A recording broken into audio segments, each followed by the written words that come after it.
Prepare-se para uma experiência de introspecção profunda com as palavras visionárias de Krishnamurti.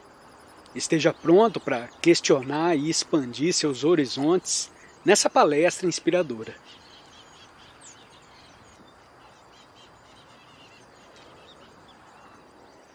Ao investigar, nós nos deparamos com essa questão. Será possível em nossas relações, com todas as suas reações e sutilezas, com todas as suas respostas essenciais, haverá uma possibilidade de não se lembrar? A lembrança e o registro se processam o tempo todo. Estamos perguntando se é possível não registrar psicologicamente, não apenas registrar aquilo que for absolutamente necessário. Em certos sentidos, é necessário registrar. Por exemplo, devemos registrar tudo o que for necessário para aprender matemática. Se vou ser engenheiro, devo registrar toda a matemática relacionada com as estruturas e assim por diante. Se vou ser físico, devo registrar o que já foi confirmado nesse terreno. Para aprender a dirigir um carro, devo registrar. Mas será mesmo necessário, em nossas relações, registrar psicologicamente, interiormente, a lembrança de incidentes passados? Será isso amor? Quando eu digo para minha esposa, eu amo você, eu a amo, meu amor, isso pertence à lembrança de todas as coisas que passamos juntos. Os incidentes, as agonias, as lutas, que são registradas e armazenadas no nosso cérebro. Será essa lembrança amor verdadeiro?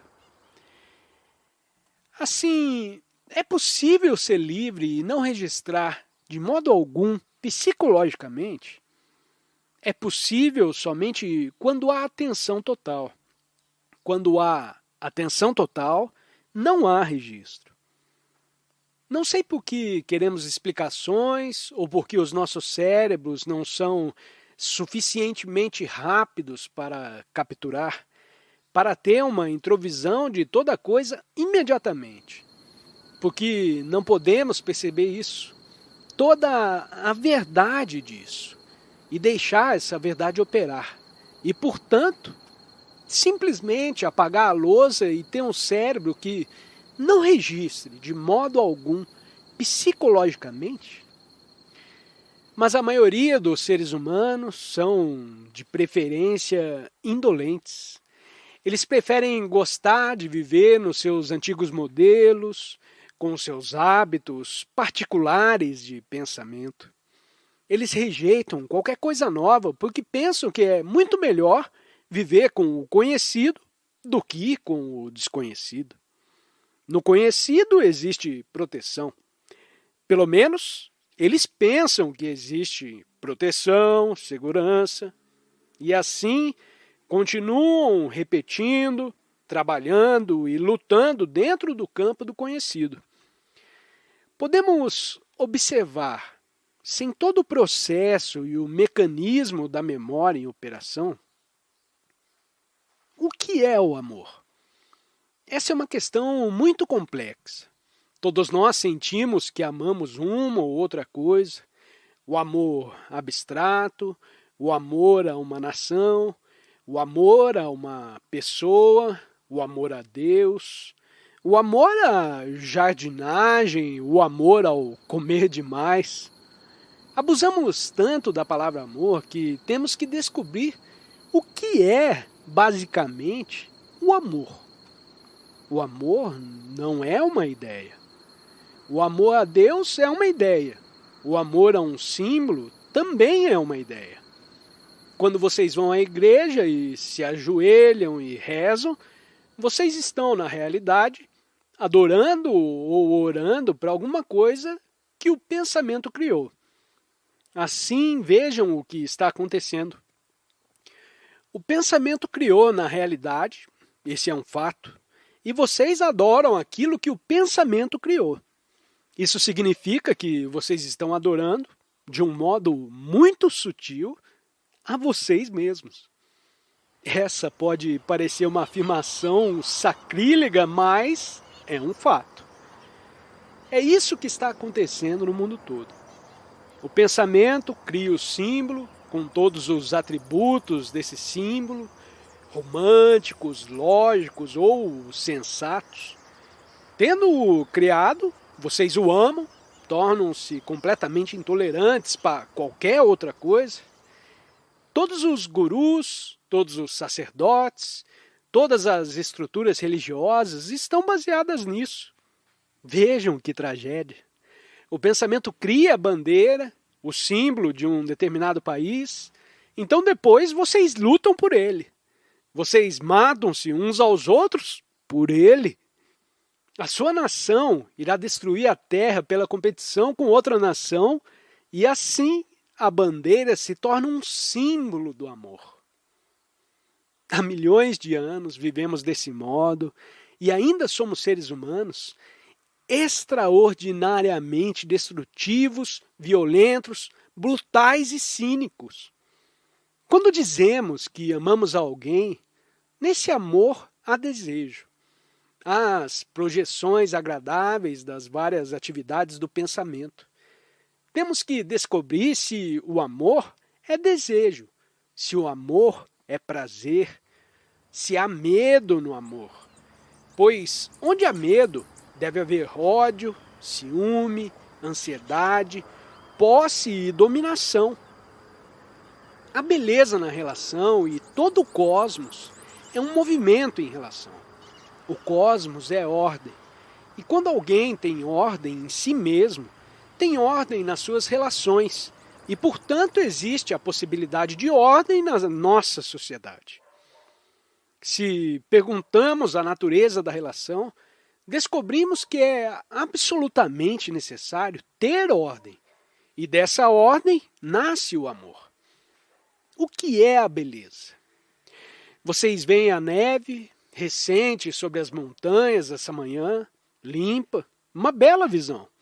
Vocês veem essas solitárias árvores negras contrastando com o branco. Olhando o mundo à nossa volta, vocês veem o maravilhoso mecanismo, o extraordinário computador com a sua extraordinária beleza. Veem a beleza de um rosto, a beleza de um quadro, a beleza de um poema. Vocês parecem reconhecer a beleza lá fora. Nos museus ou quando vão a um concerto e ouvem Beethoven ou Mozart, há uma grande beleza. Mas sempre lá fora, nas colinas, nos vales, com suas águas correntes, e no voo dos pássaros e no canto de um mel, de manhã cedinho, há beleza. Mas a beleza está apenas lá fora? Ou a beleza é algo que existe somente quando o eu não está presente? Quando vocês olham para essas montanhas numa manhã ensolarada, reluzindo contra o céu azul, a sua própria majestade afugenta todas as lembranças acumuladas por um momento. Lá, a beleza exterior, a grandeza exterior, a majestade e a força das montanhas limpa todos os nossos problemas, mesmo que seja por um segundo. Vocês se esqueceram de si mesmos. Quando há ausência total de vocês mesmos, há beleza. Mas nós não estamos livres de nós mesmos. Somos pessoas egoístas, preocupadas conosco mesmas, com a nossa importância ou com os nossos problemas, com as nossas agonias, pesares e solidão. Por causa da nossa desesperada solidão, queremos nos identificar com uma coisa ou com outra e nos apegamos a uma ideia, a uma crença, a uma pessoa, principalmente a uma pessoa. Da dependência nascem todos os nossos problemas. Onde há dependência psicológica, começa o medo. Quando vocês estão ligados a alguma coisa, começa a corrupção. O desejo é o impulso mais urgente e vital de nossa vida. Estamos falando sobre o desejo em si, não o desejo por uma coisa em particular. Todas as religiões disseram que, se vocês querem servir a Deus, devem dominar o desejo, destruí-lo e controlá-lo. Todas as religiões disseram: substituam o desejo por uma imagem que o pensamento criou. A imagem que os cristãos têm, que os hindus têm e assim por diante. Substituir uma imagem pelo real. O real é desejo, a sua ardência. E eles pensam que se pode dominar esse desejo, substituindo-o por alguma outra coisa. Ou entreguem-se a quem vocês pensam que é o mestre, o sábio, o guru. O que é demais é a atividade do pensamento. Esse tem sido o modelo do pensamento religioso. Temos que entender todo o movimento do desejo, pois, obviamente, ele não é amor e nem compaixão. Sem o amor e a compaixão, a meditação perde completamente o seu sentido. O amor e a compaixão possuem a sua própria inteligência, que não é a inteligência do pensamento astuto.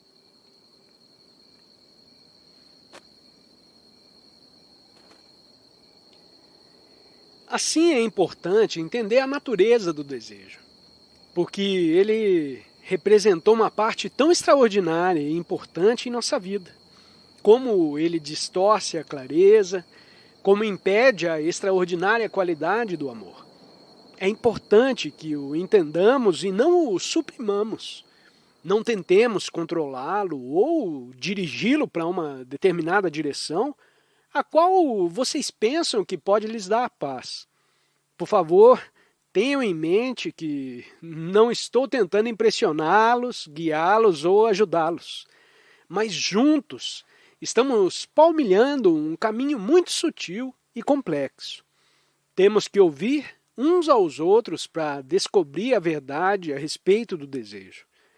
Quando se entende o significado, o sentido, a plenitude, a verdade do desejo, então o desejo tem um valor ou impulso completamente diferente em nossa vida. Quando observamos o desejo, nós o observamos como um estranho olhando para o desejo. Ou observamos o desejo como ele nasce. Não o desejo como uma coisa separada de nós mesmos, pois nós somos o desejo. Vocês percebem a diferença? Ou observamos o desejo que temos ao ver alguma coisa que nos agrada na vitrine da loja e temos o desejo de comprá-la, de modo que o objeto é diferente do eu, ou, de outro modo, o desejo é eu. E assim há a percepção do desejo sem o observador percebendo o desejo. Podemos olhar para uma árvore. Árvore é a palavra pela qual reconhecemos aquilo que está de pé no campo. Mas sabemos que a palavra árvore não é a árvore. Do mesmo modo, a nossa esposa não é a palavra. Mas fizemos da palavra a nossa esposa. Não sei se vocês percebem todas as sutilezas disso. Devemos entender com muita clareza, desde o início, que a palavra não é a coisa. A palavra desejo não é o seu sentimento, o extraordinário sentimento que há por trás dessa reação. Assim, devemos estar muito alertas para não sermos pegos pela palavra. Também o cérebro deve estar ativo o suficiente para ver que o objetivo pode criar o desejo que é separado do objeto.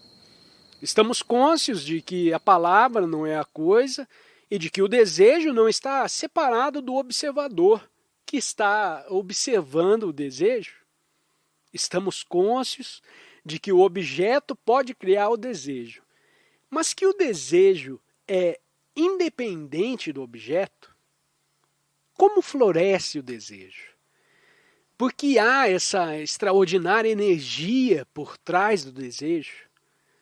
Se não entendemos profundamente a natureza do desejo, sempre estaremos em conflito uns com os outros.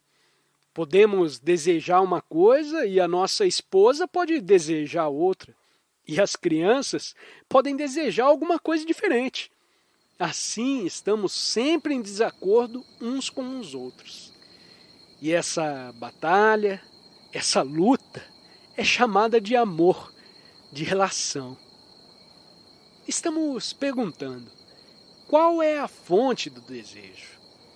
Devemos ser muito verdadeiros nisso, muito honestos, pois o desejo é muito decepcionante, muito sutil, a menos que entendamos a sua raiz. Para todos nós, as respostas sensoriais são importantes. Visão, tato, gosto, olfato, audição. E uma determinada resposta sensorial pode, para alguns de nós, ser mais importante do que as outras respostas. Se somos artistas, vemos as coisas de um modo especial. Se somos treinados como engenheiros, então as respostas sensoriais são diferentes. Assim, nunca observamos completamente com todas as respostas sensoriais. Cada um de nós responde de certo modo especial, dividido. É possível responder completamente com todos os nossos sentidos? Vejam a importância disso. Se respondemos completamente, com todos os nossos sentidos, há a eliminação do observador centralizado.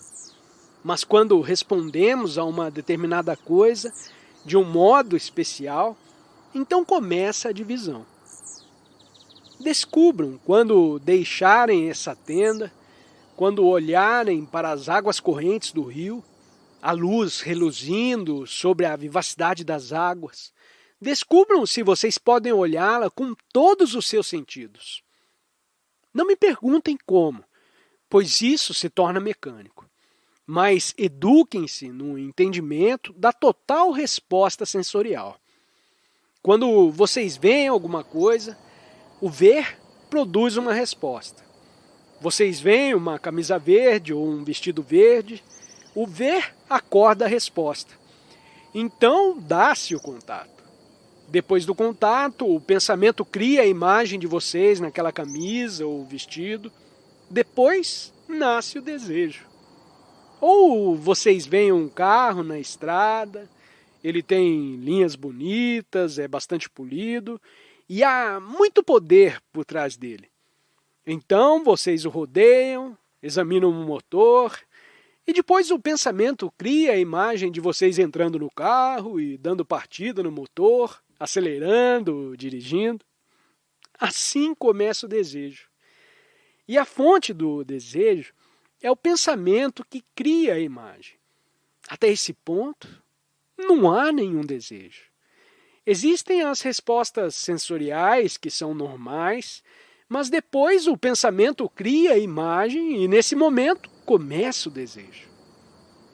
Agora, será possível o pensamento não brotar para criar a imagem? Isso é aprender a respeito do desejo, que em si mesmo é disciplina. Aprender a respeito do desejo é disciplina e não o seu controle. Se vocês realmente aprenderem a respeito de alguma coisa, ela termina. Mas se vocês dizem que devem controlar o desejo, então já estão num campo completamente diferente. Quando vocês perceberem a integridade desse movimento, descobrirão que o pensamento, com a sua imagem, não irá interferir. Vocês apenas verão, terão a sensação. E o que há de errado nisso? Somos todos tão doidos a respeito do desejo que queremos nos realizar através dele. Mas não vemos o dano que ele cria no mundo.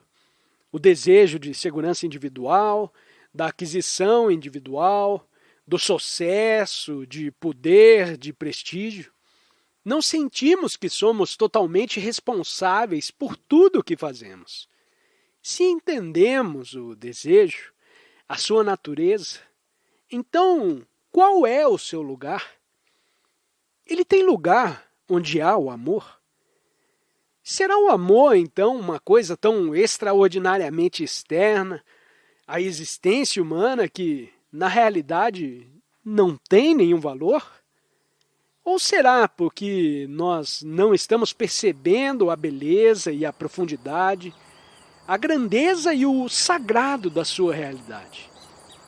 Será porque não temos energia, tempo de estudar, de nos educar, de entender o que é? Sem o amor e a compaixão, com a sua inteligência, a meditação tem muito pouco significado. Sem esse perfume, aquilo que é eterno jamais poderá ser encontrado. Por isso é importante pôr a casa da nossa vida, do nosso ser, das nossas lutas, em completa ordem.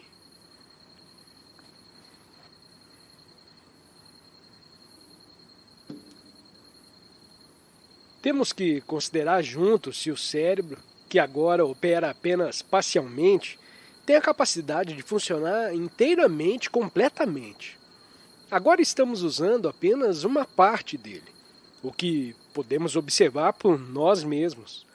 Podemos perceber que a especialização, que pode ser necessária, produz o funcionamento de apenas uma parte do cérebro. Se somos cientistas, nos especializando nessa matéria, naturalmente apenas uma parte do cérebro funciona. Se somos matemáticos, dá-se o mesmo. No mundo moderno, temos que nos especializar e estamos perguntando se, mesmo assim, é possível permitir ao cérebro que opere inteiramente, completamente. E outra pergunta que fazemos é a seguinte: o que vai acontecer com a humanidade, com todos nós, quando o computador sobrepujar o homem no pensamento, em exatidão e rapidez, como dizem os especialistas? Com o desenvolvimento do robô, o homem terá apenas, talvez, 2 horas de trabalho por dia. Isso poderá acontecer num futuro previsível. Então, o que fará o homem? Será ele absorvido pelo campo da diversão? Isso já está acontecendo. Os esportes estão se tornando mais importantes. Existe o assistir à televisão e existem as variedades do entretenimento religioso. Ou ele se voltará para o interior, o que não é um entretenimento, mas algo que exige grande capacidade de observação, exame e percepção não pessoal. Estas são as duas possibilidades. O conteúdo básico da nossa consciência humana é buscar o prazer e evitar o medo. Estará a humanidade cada vez mais seguindo o entretenimento? Esperemos que essas reuniões não sejam uma forma de entretenimento. Agora, pode o cérebro ser totalmente livre para funcionar inteiramente? Porque qualquer especialização, o seguir qualquer caminho, uma determinada rotina habitual ou modelo, inevitavelmente implica que o cérebro está funcionando parcialmente e, portanto, com energia limitada. Vivemos numa sociedade de especialização. Engenheiros, físicos, cirurgiões, carpinteiros, e as especializações das crenças, dogmas e rituais particulares. Certas especializações são necessárias, tais como a do cirurgião ou a do carpinteiro. Mas apesar disso, pode o cérebro funcionar completamente, inteiramente e, portanto, possuir uma energia extraordinária? Essa é, acho, uma questão muito séria, a qual temos que indagar juntos. Se observarmos a nossa própria atividade, descobrimos que o cérebro funciona de modo muito parcial, fragmentariamente, resultando que a nossa energia torna-se cada vez menor à medida que envelhecemos. Biologicamente, fisicamente, quando somos jovens, somos cheios de vitalidade. Mas ao sermos instruídos e depois seguirmos um modo de vida que necessita de especialização, a atividade do cérebro torna-se reduzida, limitada e a sua energia torna-se cada vez menor. Embora o cérebro possa ser obrigado a ter uma determinada forma de especialização, não especialização religiosa, porque isso é superstição. Como o cirurgião, por exemplo, será que ele também pode operar integralmente? Ele só pode operar integralmente com a tremenda vitalidade de 1 milhão de anos, quando é completamente livre. A especialização que agora é necessária para fazer a vida pode não ser necessária se o computador assumir o comando. Ele não assumirá o comando da cirurgia, obviamente. Não assumirá o sentimento da beleza, como quando olhamos para as estrelas à noite, mas pode assumir totalmente o comando de outras funções. Pode o cérebro humano ser totalmente livre, sem qualquer forma de ligação a determinadas crenças, experiências e assim por diante? Quando o cérebro está ocupado com problemas, com especialização, com um modo de vida, está numa atividade limitada. Mas quando o computador assumir o comando, essa atividade se tornará cada vez menor. E, portanto, gradualmente, isso irá se deteriorando. Isso não é uma coisa para o futuro. Está realmente acontecendo agora, se observarmos a nossa própria atividade mental. Pode a consciência de vocês, com o seu conteúdo básico de medo, da busca do prazer, com todas as implicações do pesar, da dor e do sofrimento, sendo magoado interiormente e assim por diante, tornar-se totalmente livre? Podemos ter outras formas de consciência. Consciência de grupo, consciência racial, consciência nacional, a consciência do grupo católico, do grupo hindu e assim por diante. Mas basicamente o conteúdo da nossa consciência é o medo, a busca do prazer e a dor resultante, o sofrimento e, por fim, a morte. Isso compreende o conteúdo central da nossa consciência. Estamos juntos, observando todo o fenômeno da existência humana, que é a nossa existência. Somos a humanidade porque a nossa consciência, seja de um cristão que vive no mundo ocidental, a de um muçulmano no Oriente Médio ou a de um budista no mundo asiático, é basicamente o medo, a busca do prazer e a interminável carga de dor, mágoas e de sofrimento. A nossa consciência não é nossa, pessoal. Isso é muito difícil de aceitar, porque fomos tão condicionados, tão instruídos que resistimos ao fato real de que não somos, de modo algum, indivíduos. Nós somos a humanidade toda. Essa não é uma ideia romântica, não é um conceito filosófico, não é absolutamente um ideal. É um fato, se examinarmos cuidadosamente. Assim, temos que descobrir se o cérebro pode ficar livre do conteúdo da sua consciência. Senhores, por que os senhores ouvem o conferencista? Será que é porque, ouvindo o conferencista, estão ouvindo a si mesmos? É isso que está acontecendo?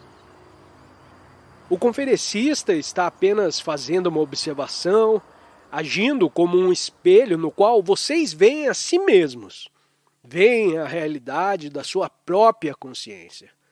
Não é a descrição que o conferencista está observando, o que se torna apenas uma ideia se vocês nada mais fizerem do que acompanhá-la. Mas se através da descrição vocês mesmos perceberem realmente o estado de suas mentes, a sua própria consciência, então Ouvir o conferencista tem uma certa importância. E se no final dessas palestras vocês disserem para si mesmos: eu não mudei por quê? É culpa sua. Você falou talvez durante 50 anos e eu não mudei. Será culpa do conferencista? Ou se dizem: eu não fui capaz de pôr em ação isso. Naturalmente é culpa do conferencista. Então vocês se tornam cínicos e fazem todas as espécies de coisas absurdas. Assim, por favor, tenham em mente que estão ouvindo não tanto o conferencista, como olhando para a sua própria consciência.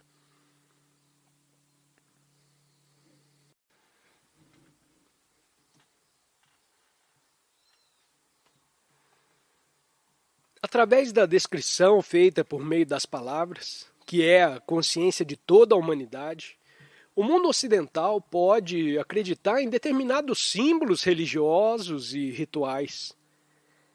O mundo oriental faz o mesmo, mas por trás de tudo isso está o mesmo medo, a mesma busca de prazer, a mesma carga de cobiça, dor, de ser magoado e querer se sair bem.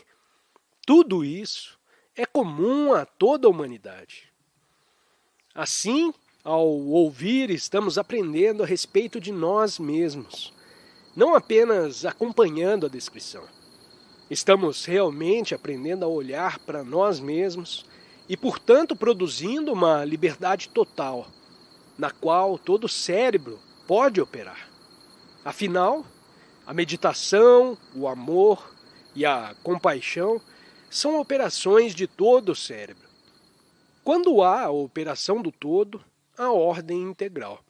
Quando há ordem integral, interior, há liberdade total. E só então que pode haver alguma coisa intemporalmente sagrada. Isso não é uma recompensa, não é algo a ser obtido. Isso, que é eternamente intemporal e sagrado, acontece apenas quando o cérebro está totalmente livre para funcionar em plenitude. O conteúdo da nossa consciência é formado por todas as atividades do pensamento. Pode o conteúdo ser sempre livre, de modo a haver uma dimensão totalmente diferente? Assim vamos observar todo o movimento do prazer. Não há apenas prazer biológico, incluindo o sexual. Há também prazer na posse, prazer em ter dinheiro, prazer em obter alguma coisa pela qual vocês trabalharam. Há prazer no poder, político ou religioso, no poder sobre uma pessoa. Há prazer na aquisição de conhecimento e na expressão desse conhecimento como um professor, um escritor ou um poeta. Há gratificação por levarmos uma vida muito estrita, moral e ascética. O prazer de obter alguma coisa interior que não é comum ao homem comum. Esse tem sido o modelo da nossa existência há milhões de anos. O cérebro foi condicionado a isso e, portanto, tornou-se limitado. Qualquer coisa que seja condicionada é limitada. E, portanto, o cérebro, quando está perseguindo as diversas formas do prazer, torna-se inevitavelmente pequeno, limitado e estreito. E, provavelmente, realizando isso inconscientemente, procuramos diferentes formas de entretenimento. O alívio através do sexo, por meio de diferentes espécies de realização. Por favor, observem isso em vocês mesmos, em sua própria atividade na vida cotidiana. Se vocês observarem, verão que o nosso cérebro está ocupado todo dia com uma coisa ou outra, tagarelando, falando interminavelmente, como uma máquina que nunca para. E assim o cérebro gradualmente vai se desgastando e se tornará inativo se o computador tomar o seu lugar. Assim, por que os seres humanos estão presos a essa busca perpétua de prazer? Por quê? Será porque são completamente sós?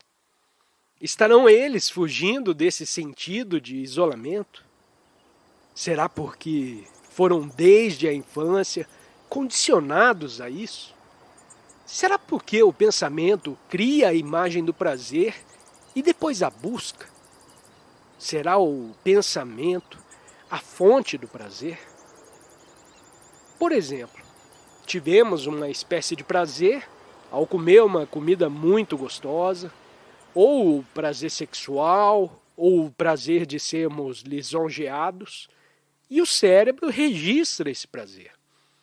Os incidentes que produziram o prazer foram registrados no cérebro, e a lembrança desses incidentes de ontem ou da semana passada é o movimento do pensamento.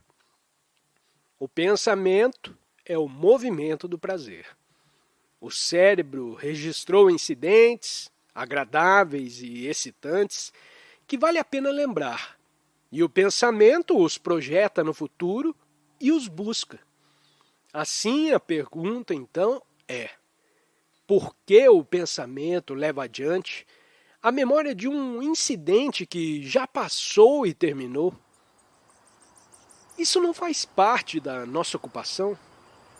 Um homem que quer dinheiro, poder, posição, está perpetuamente ocupado com isso.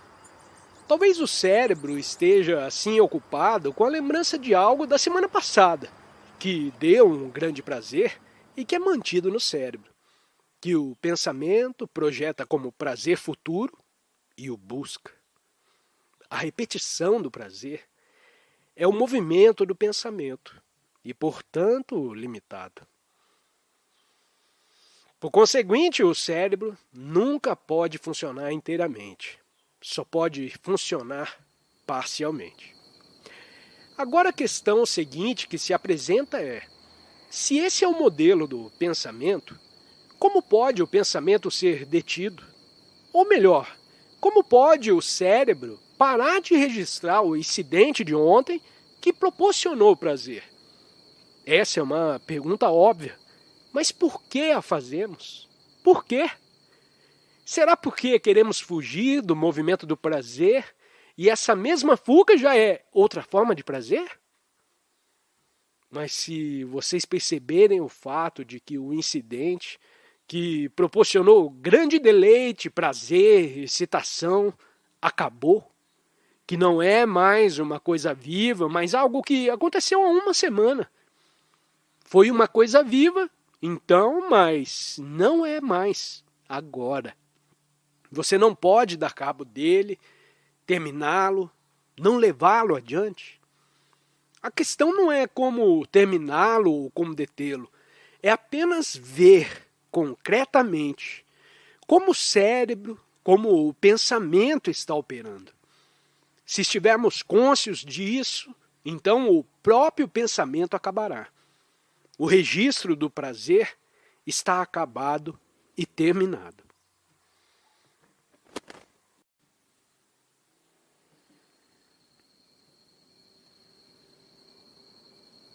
O medo é o estado comum de toda a humanidade.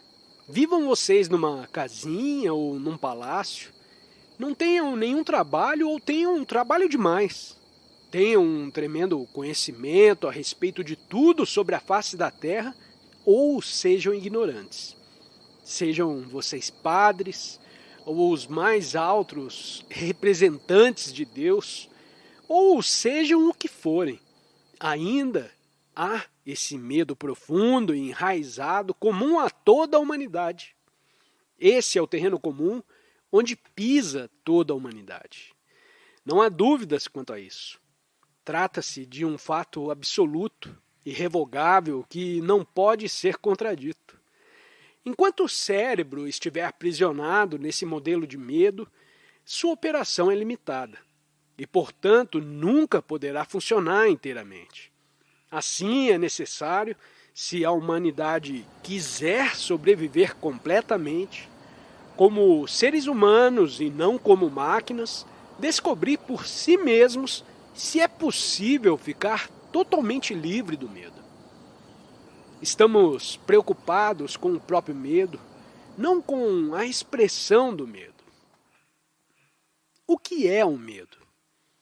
Quando há medo, existe naquele mesmo momento o reconhecimento do medo? Será o medo descritível no momento em que a reação está acontecendo ou a descrição vem depois? Depois é tempo. Suponhamos que alguém esteja com medo. Quer seja medo de alguma coisa, medo de algo que fez no passado e não quer que outra pessoa saiba, ou aconteceu alguma coisa no passado que novamente desperta o medo. Ou existe um medo por si mesmo sem um objetivo. No segundo em que um medo acontece, nós o chamamos de medo? Ou isso acontece somente depois? Certamente que é depois de ter acontecido. Isso significa que os incidentes anteriores de medo, que foram mantidos no cérebro, são lembrados imediatamente após a reação acontecer. A memória diz: isso é medo. Na próxima e na proximidade da reação, não o chamamos de medo. É somente depois de acontecer que o chamamos de medo. Nós o chamamos de medo pela lembrança de outros incidentes surgidos, os quais foram chamados de medo. Nos lembramos desses medos do passado e surge uma nova reação, que imediatamente identificamos com a palavra medo. Isso é bastante simples. Assim, sempre há a memória operando no presente. Então, o medo é tempo? O medo de alguma coisa que nos aconteceu há uma semana, que produziu essa sensação em nós chamamos de medo. E a sua implicação futura de que não deva acontecer de novo. No entanto, ela pode acontecer de novo. Logo, temos medo dela. Assim nós nos perguntamos: será o tempo a origem do medo? Assim, o que é o tempo? O tempo, mostrado no relógio, é muito simples.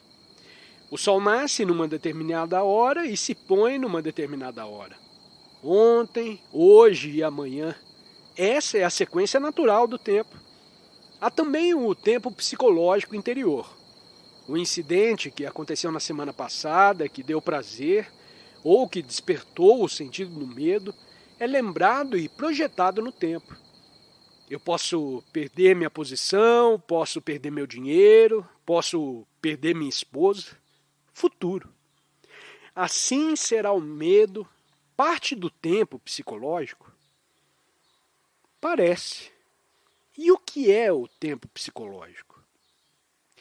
Não é apenas o tempo físico que precisa de espaço, mas também o tempo psicológico precisa de espaço. Ontem, a semana passada, modificados hoje e amanhã. Há espaço e tempo. Isso é simples. Assim, será o medo o movimento do tempo? O pensamento é tempo e o tempo é o medo, obviamente. Tivemos medo no dentista.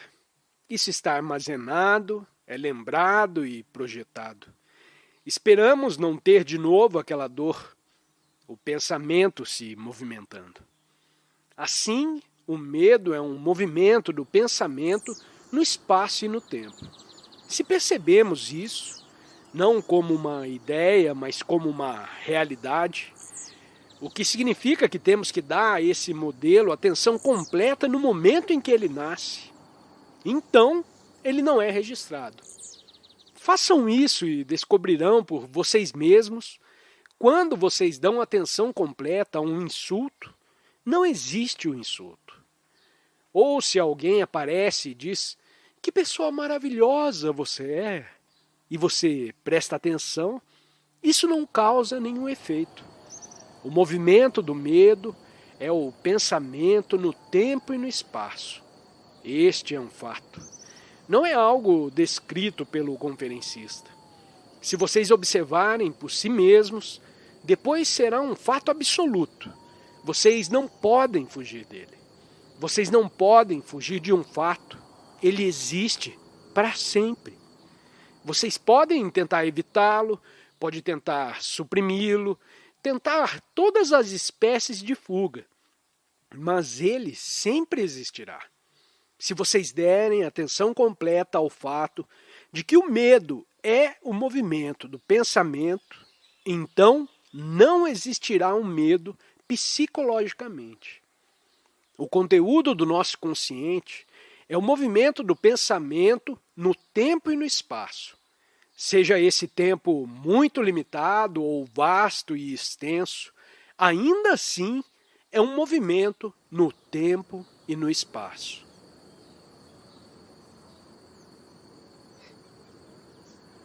Para continuar a sua busca por conhecimento, clique em um dos 2 vídeos sugeridos na tela. Desafie a sua mente. Compartilhe suas reflexões nos comentários e não se esqueça de se inscrever no canal para receber mais insights. Até a próxima jornada!